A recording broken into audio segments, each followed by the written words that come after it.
kingdom of France and for God!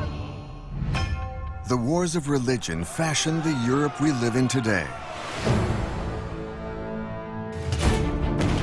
I have the heart and the stomach of a king. In the 16th century, religion and power were inextricably linked. Ma'am, the Catholics are defying you. I will never marry this heretic. You hear me? Never! What have you done, Henry? What have you done to this kingdom? Promise he'll remain Catholic.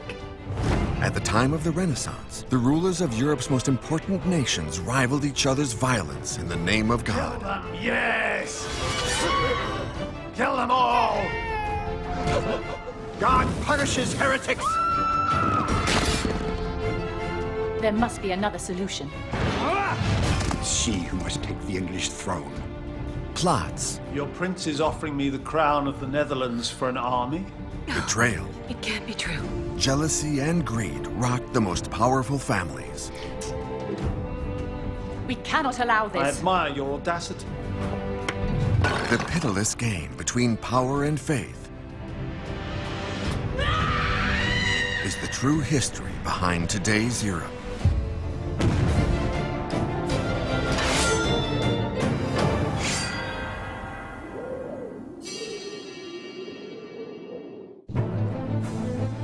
France had a new king, but his country was at war. And his brother continued to betray him. In England, the Virgin Queen was in love, while the King of Spain had a unique opportunity to expand his empire. Jealousy, sex, and betrayal have set Europe on the verge of explosion.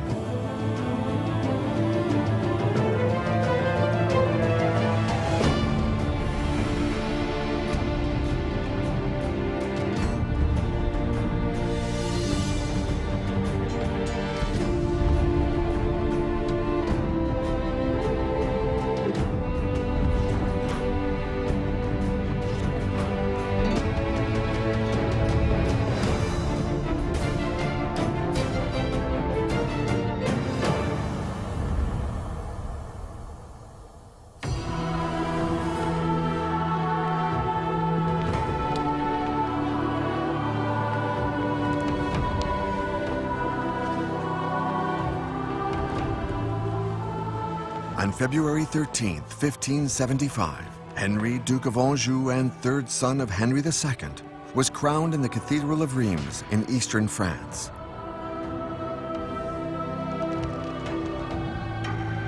The same cathedral where his father and two brothers had been crowned.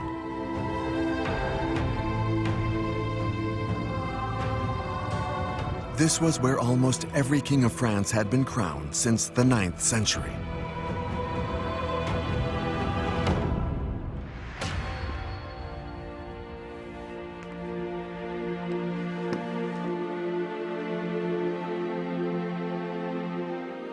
His beloved mother, Catarina de Médicis, was in attendance, as were his younger brother Francis, Duke of Alençon, his sister Margaret of Valois, known as Margot, and her husband, Henry of Navarre.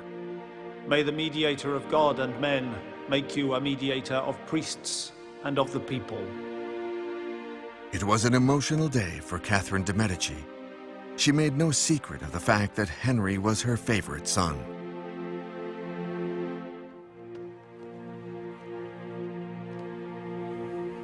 As the Cardinal of Guise placed Charlemagne's old crown on the young king's head, it slipped. And worst still, the holy ampulla containing the holy oil used in the baptism of Clovis didn't look right.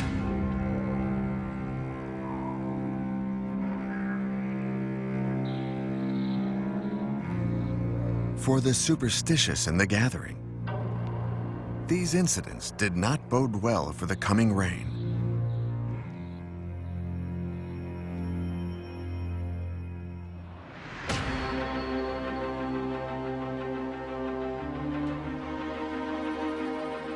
The 23-year-old Henry III finally wore the crown he had coveted for years.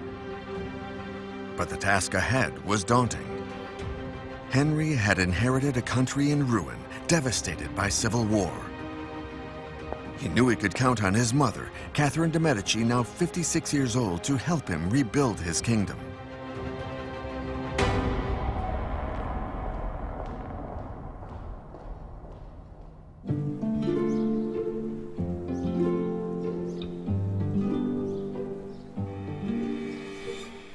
A victorious military leader in his youth, once crowned, the new king's behavior changed dramatically.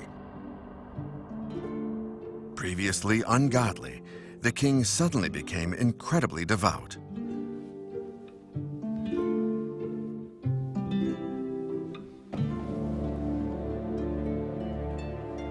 But when not praying, Henry III delighted in the pleasures of the court.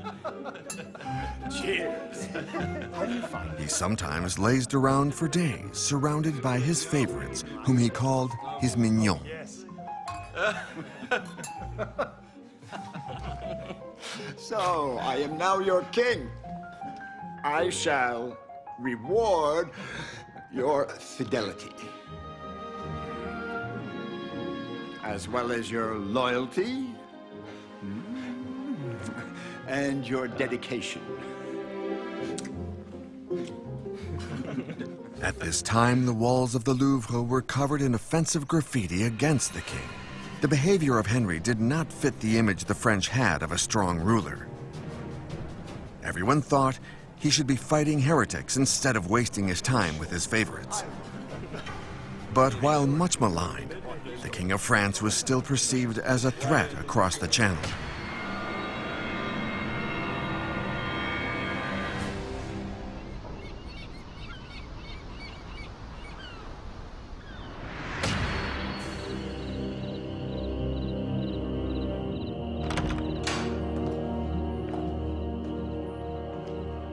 What news of France? In England, the Protestant Queen Elizabeth I kept the new King of France under close watch. Her spies reported that Henry was busy strengthening his ties with other Catholic rulers across Europe. He is worse than a demon. Elizabeth feared that Henry III and the King of Spain were plotting to overthrow her and place her cousin Mary Stuart, Queen of Scots, on the English throne. I shall not accept it.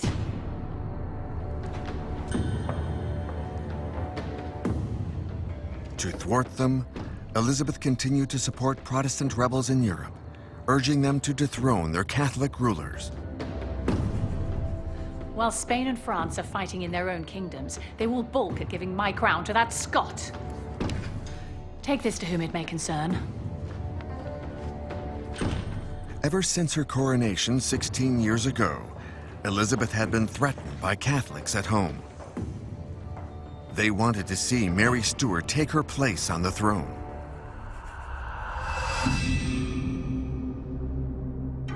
So for the past 7 years, Elizabeth had held her troublesome cousin prisoner in a castle in northern England.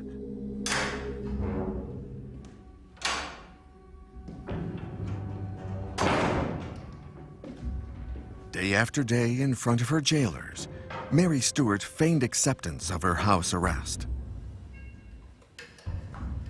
But in the shadows, she was plotting with the Catholic rulers of Europe to secure her freedom. She often wrote coded diplomatic letters to the courts of France, Spain, and Rome.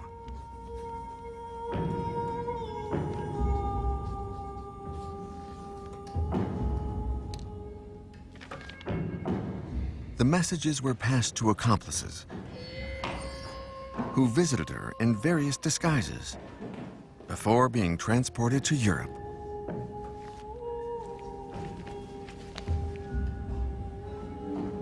The plots only increased the tensions between England and France.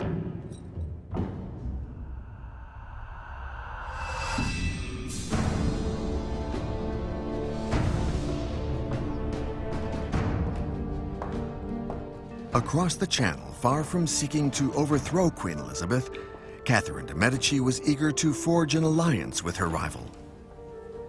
5 years ago, Catherine suggested Elizabeth should marry her son Henry. But he refused to wed a Protestant, choosing instead Louise of Lorraine-Vaudemont, a young princess without fortune. Catherine then offered Elizabeth the hand of her youngest son, Francis, Duke of Alençon.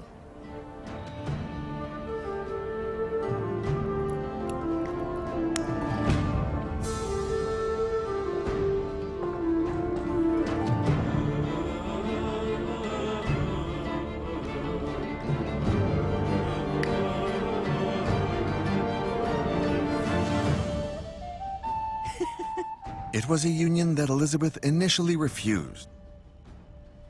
But her advisors urged her to reconsider the marriage. Francis, unlike Henry, was known to be a moderate Catholic and therefore a far better match for the Protestant queen.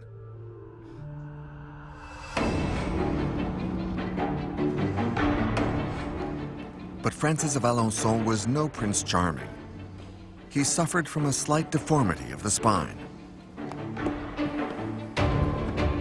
Surly and devious, Francis, who everyone called Monsieur, was hungry for power and extremely jealous of his older brother, King Henry. He felt cheated of the honors and riches he believed were his birthright.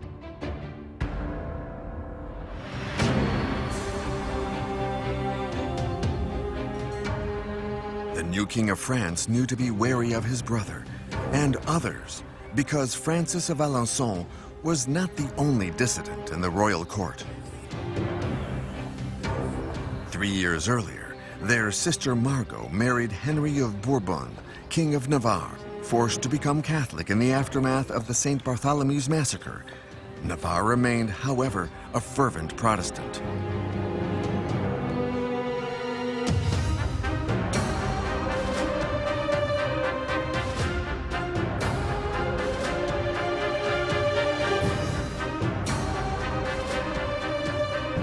The king suspected that his brother Francis and Navarre were supporting the Protestants, with Margot's full complicity. To prevent their escape, King Henry placed them all under house arrest. Within the royal family, the atmosphere was incredibly tense. Do not be fooled. Remember, my son, that you are the king.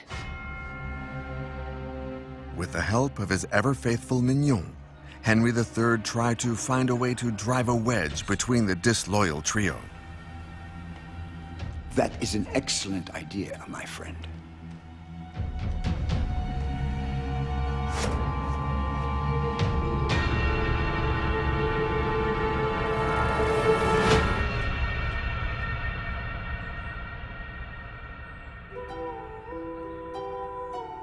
His idea was to use the charms of a pretty young noblewoman named Charlotte of Sauve.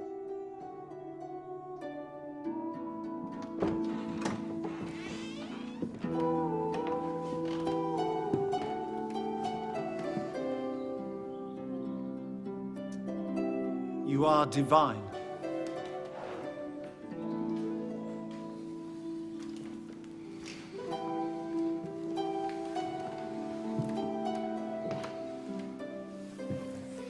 Charlotte's mission was to seduce Francis, the king's brother?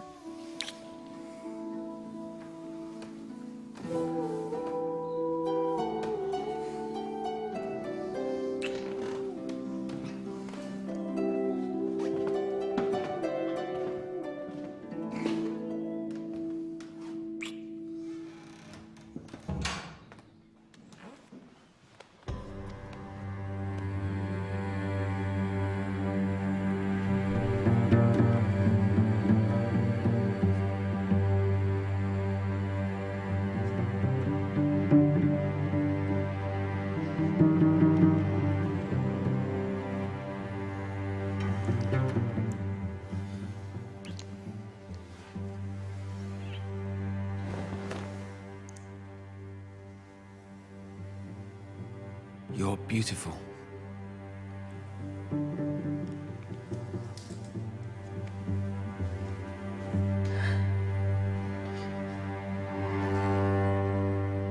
Navarre's infidelity was a blow to his wife Margot. She had never really been in love with Navarre, but she felt utterly betrayed. Now, 3 years into her marriage, things were at breaking point.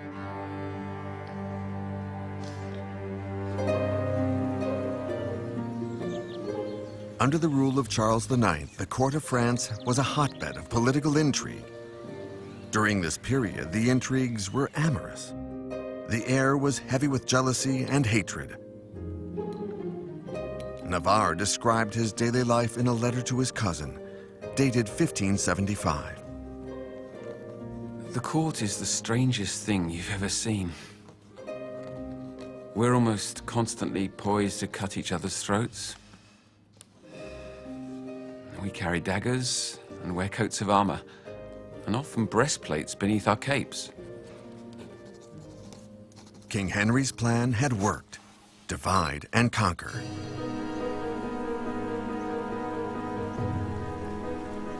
But behind the scenes in court, Catarina de Médicis wanted to reconcile her son. She believed that unity was strength. She pleaded with King Henry to grant his brother more freedom. Francis, for his part, promised not to attempt any escape.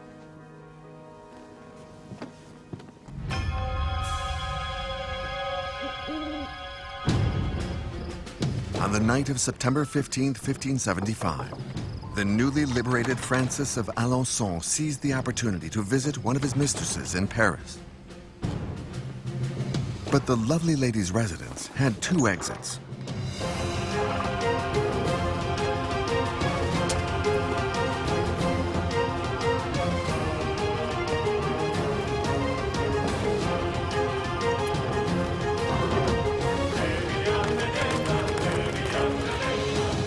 The King of France's younger brother just slipped out.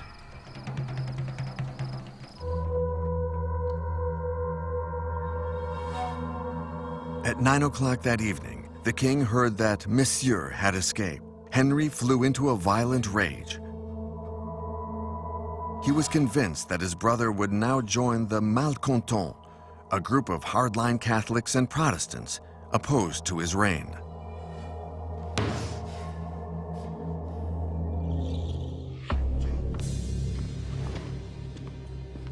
Henry, My lord! my dear friend. In Dreux, Francis of Alençon went to meet Henry of Bourbon-Condé, the leader of the Huguenots, France's Protestants. How right you are. Francis was not a Protestant, but he was ready to fight for religious freedom if it meant he could use the Huguenots' power and wealth to force his brother to grant him honors and privileges in keeping with his standing. Henry of Bourbon, the Prince of Condé, was 23 years old when he succeeded his father, Louis of Bourbon. He had died at the Battle of Jarnac 6 years earlier. A resolute Calvinist, the Prince of Condé was an accomplished military leader who had taken a key role in the Protestant movement.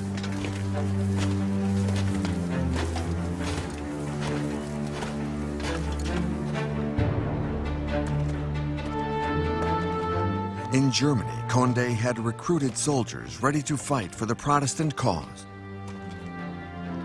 He was now able to count on 30,000 men to invade France and obtain what diplomacy had failed to achieve.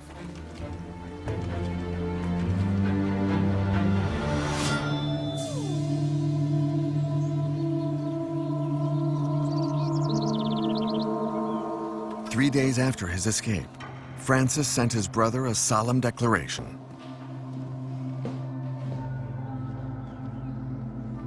In the name of the common good, he demanded religious freedom for all and permission for Protestants to practice their faith in public.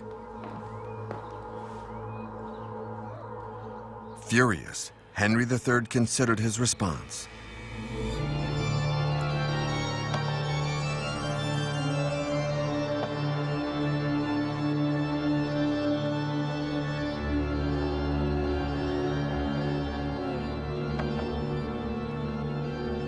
He was determined to declare war on his brother and the Prince of Condé.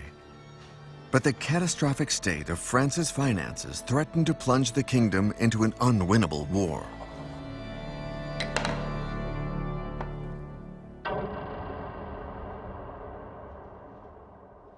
You have no choice. You must relent and give way to your brother's demands. I'll do my utmost to make him see reason.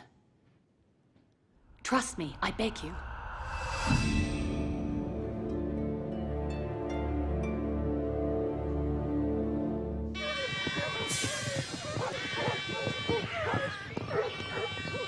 On February 3rd, 1576, the situation became even worse for King Henry. 4 months after his brother's escape, his brother-in-law Henry of Navarre fled Paris while out hunting.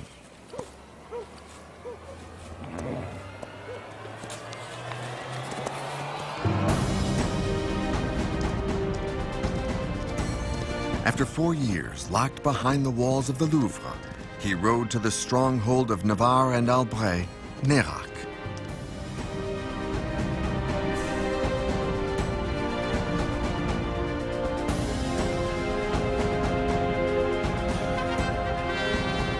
Once safe, Navarre renounced Catholicism. After all, he was forced to embrace it to save his own skin after the St. Bartholomew's massacre.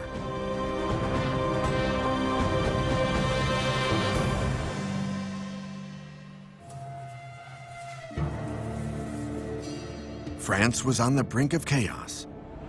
For Catherine de Médicis, it was now a matter of urgency to reconcile her sons. She invited them to sign a peace agreement. Preserved in the National Archives in Paris is the Edict of Beaulieu, better known at the time as the Peace of Monsieur. At the request of his brother, King Henry agreed to allow Protestants to freely practice their faith throughout the kingdom. Henry also agreed to give Francis a healthy pension and the title Duke of Anjou. The Peace of Monsieur attracted the attention of Protestants throughout Europe. In their eyes, Francis was a hero.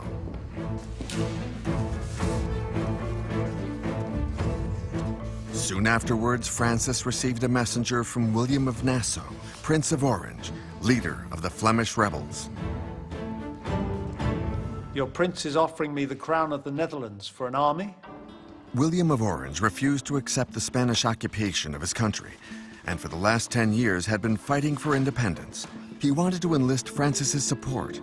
He promised him the throne of the Netherlands if he agreed to help drive out Philip II of Spain. This was a very tempting offer. But the Flemish would have to wait for the hero they so desperately wanted.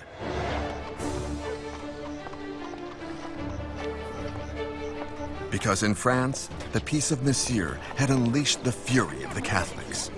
Catholic leagues began to spring up throughout the kingdom. Nobles and peasants united in defense of their faith, their single objective, to overturn the Peace of Monsieur.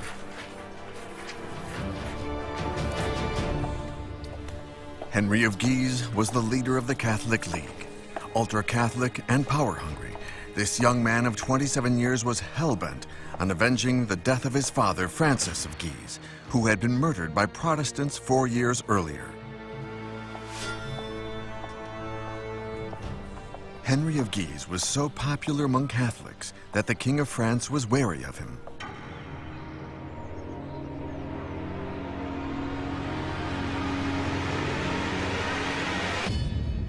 Propaganda pamphlets were regularly distributed, denouncing the weak and corrupt House of Valois. They claimed that the Guise, descendants of Charlemagne, were the legitimate rulers of France, ready to lead the fight against heretics. To crush the revolt, King Henry decided to make himself head of the Catholic League and, to that end, ask his brother Francis for help.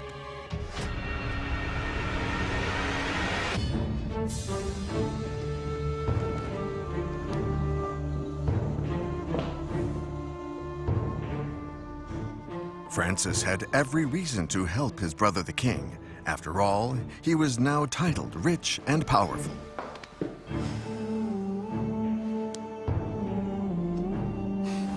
Francis had forced the king to agree to Protestant worship throughout the kingdom, but now acquiesced without protest.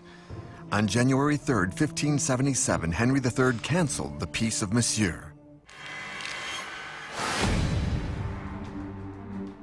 Two religions would no longer be tolerated.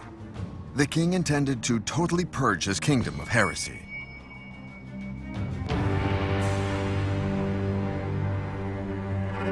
For the sixth time in 15 years, France was plunged into civil war. On May 2, 1577, under the orders of Francis, Duke of Anjou, royalist troops destroyed the Huguenot bastion of Charité-sur-Loire. A month later, on June 12, 1577, the city of Issoire in Auvergne was destroyed. 3,000 innocent Protestants were murdered. Francis, who had once defended the Huguenot cause, was now their sworn enemy.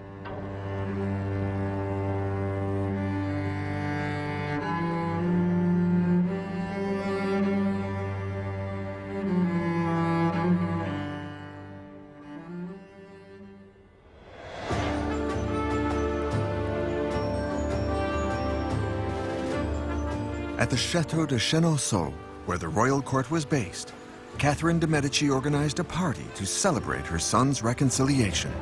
And she said you did not look like each other. True, but what can we For do, the right? occasion, Chenonceau was renamed the Château of Good We News. hide him last week. I would like to raise my glass to this fabulous and The court delicious was wine. once again a place of entertainment. I'm glad you've seen sense, brother. Well, who am I to contradict the king? The Valois were now united against the Huguenots, but short of money. The fighting had to stop. With no clear winner 6 months into this latest religious war, Catholics and Protestants were forced to make peace. On September 14, 1577, a new agreement was signed. It prohibited the formation of any form of league in the kingdom. Officially, France was at peace. But at court, Henry and Francis were very wary of one another.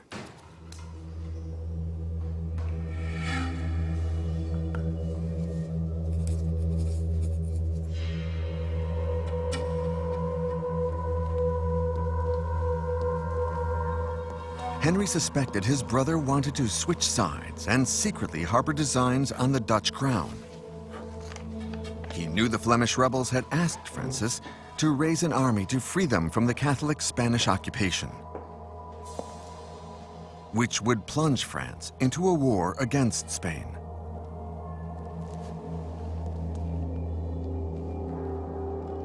To test his suspicions, the king decided to pay his brother a surprise visit in the middle of the night.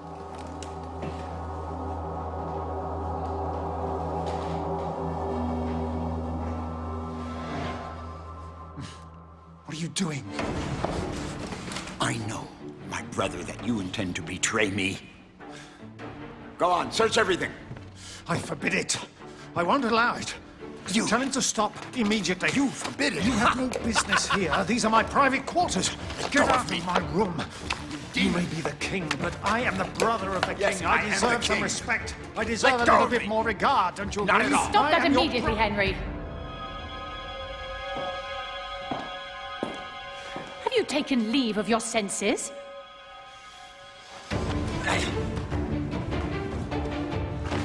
Mad with rage, the king was sure he had found evidence of his brother's treachery. But it was only a love letter from his mistress.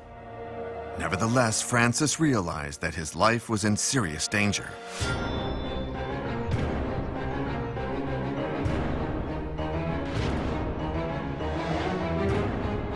Four days later, he fled through the window and headed for the Netherlands.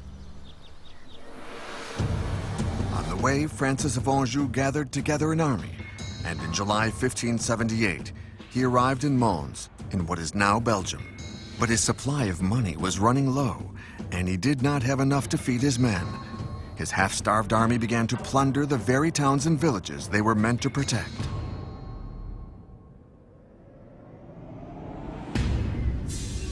In the eyes of the Flemish, Francis was no longer the longed-for savior to fight the King of Spain's armies.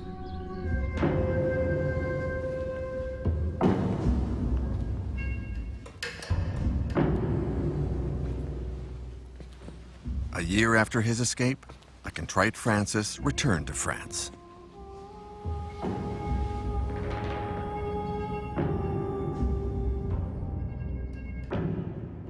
I await your apology. I pray that His Highness, in His great mercy, will grant me forgiveness. Henry III was furious. His brother narrowly avoided starting a war between Spain and France. But for the king's mother, her young son's mistakes were not her main concern. The most pressing matter was producing a Catholic heir to the throne for the House of Valois, which had ruled France for 250 years. But after 4 years, Henry's marriage was still childless. If Francis, heir to the throne, was also to die without providing an heir, the French crown would pass to the Protestant Henry of Navarre. After all, Henry of Navarre was the next in line to the throne. He was a descendant of the Capetian kings and a cousin to the House of Valois. Their most recent common ancestor dated back to the reign of King St. Louis. So if Henry III couldn't produce a son and heir, then it was up to his brother Francis.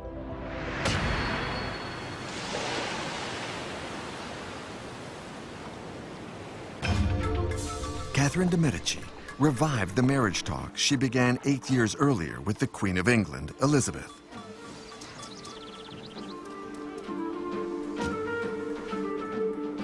Queen Elizabeth was now 46, not old, but not young either by Tudor standard.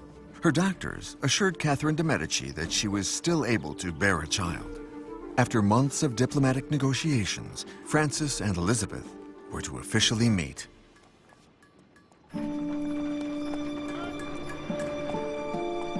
On August 17, 1579, the younger brother of the King of France was ushered into the Queen of England's presence.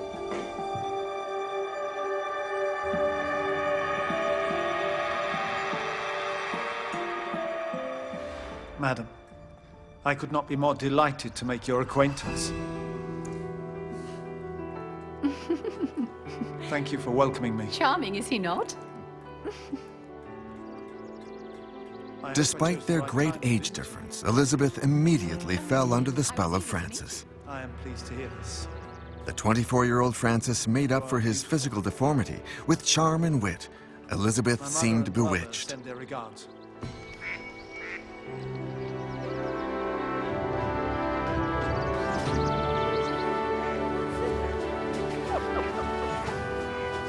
Elizabeth nicknamed Francis the Frog and declared that no man was ever more pleasant. For 2 weeks, the couple were inseparable.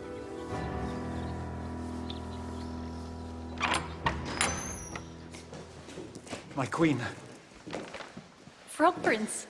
I have had word from Paris. I must leave immediately. So soon? Yes. Francis's visit was broken off abruptly when he heard news of the death of one of his friends. When will you return? As soon as possible. I swear it. We shall meet again. Farewell. On August 29th, he left for France, from where he sent letters in English to Elizabeth, which, it is said, could set water on fire. On the brink of this troublesome sea, I kiss your feet. Elizabeth was so sad at the departure of her French prince that she wrote a poem entitled Words on the Departure of Monsieur. I grieve and dare not show my discontent. I love and yet am forced to seem to hate. I do, yet dare not say I never meant. I am and not. I freeze and yet am burned, since from myself another self I turned. Everything suggested that for the first time in her life, Elizabeth was seriously considering marriage. But the prospect of a foreign king was met with dismay by the English. They threatened to rebel.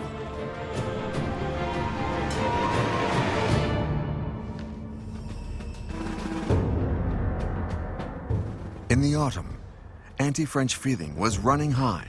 Pamphlets were circulating throughout the country.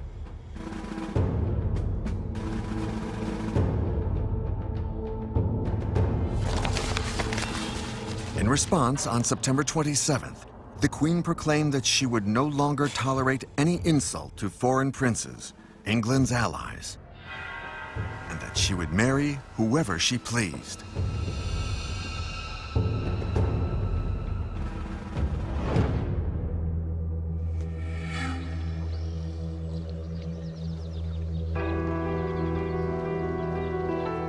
But wedding plans between Elizabeth and Francis were suddenly put on hold by events over 2,000 kilometers from London.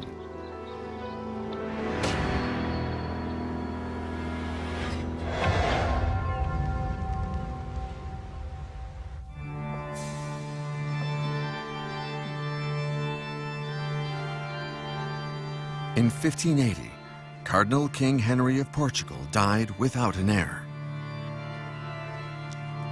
Every sovereign in Europe, including Catarina de Médicis, was eager to seize the vacant throne.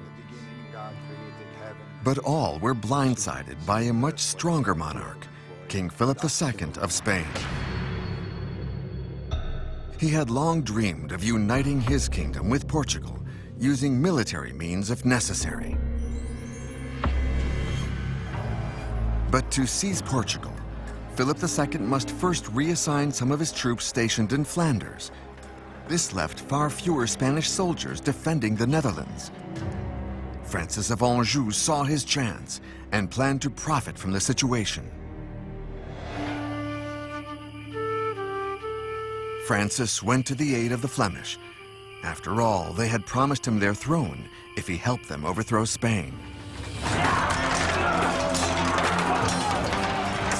In 1581, he attacked Cambrai, a city in northern France, ruled at the time by the Spaniards.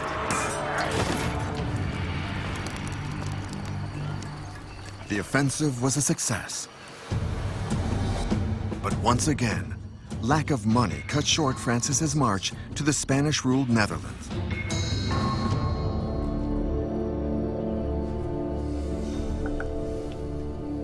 He turned to the French king for help.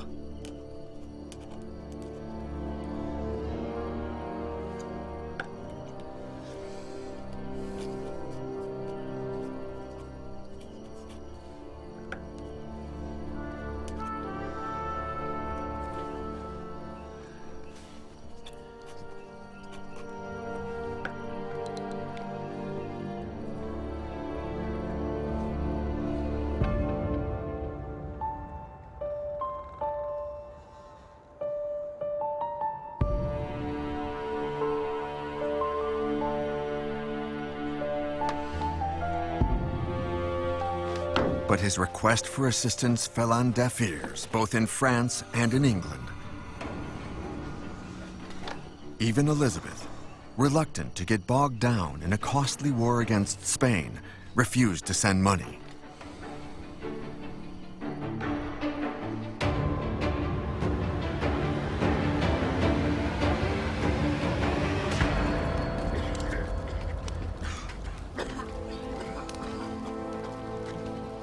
By mid-autumn, Francis could no longer feed his men.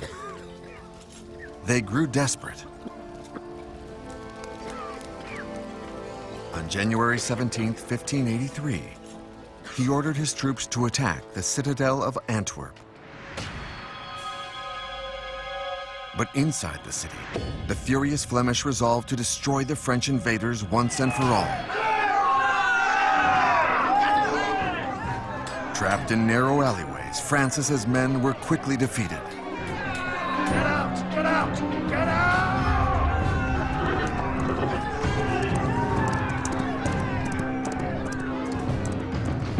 king's brother managed to escape with his life, but abandoned his men to their fate.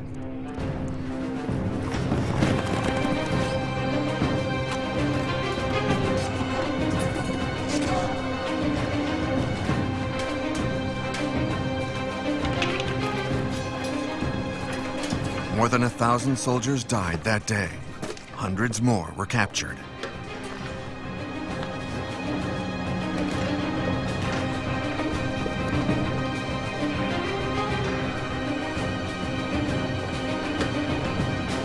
The catastrophe of Antwerp was the death knell for Francis of Anjou's military career.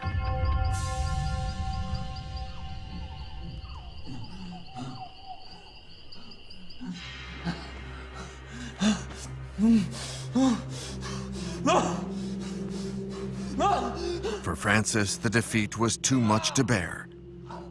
No sooner was he back home in France when he fell seriously ill. Hello, brother.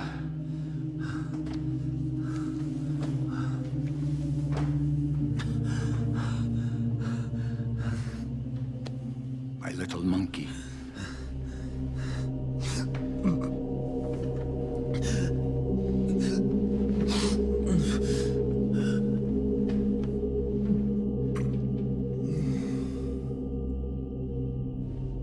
On June 10, 1584, Francis died of tuberculosis. He was 30 years old.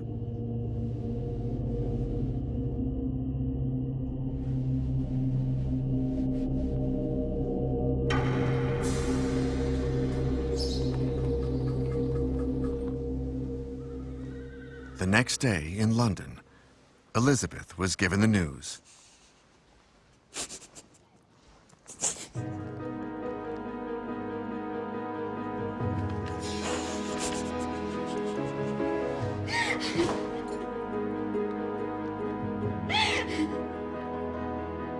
She reportedly wept for 3 whole weeks.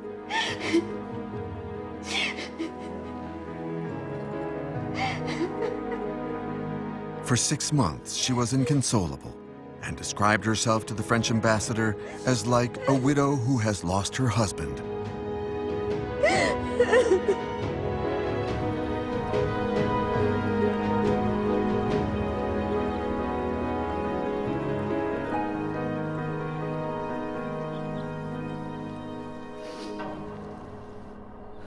In France, Catherine de Médicis too was devastated by the death of Francis.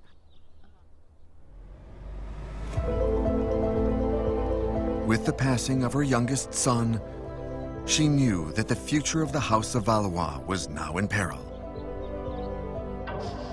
If Henry III did not produce a son and heir, the next king of France would be the Protestant Henry of Navarre. The battle to save the Valois dynasty was about to begin.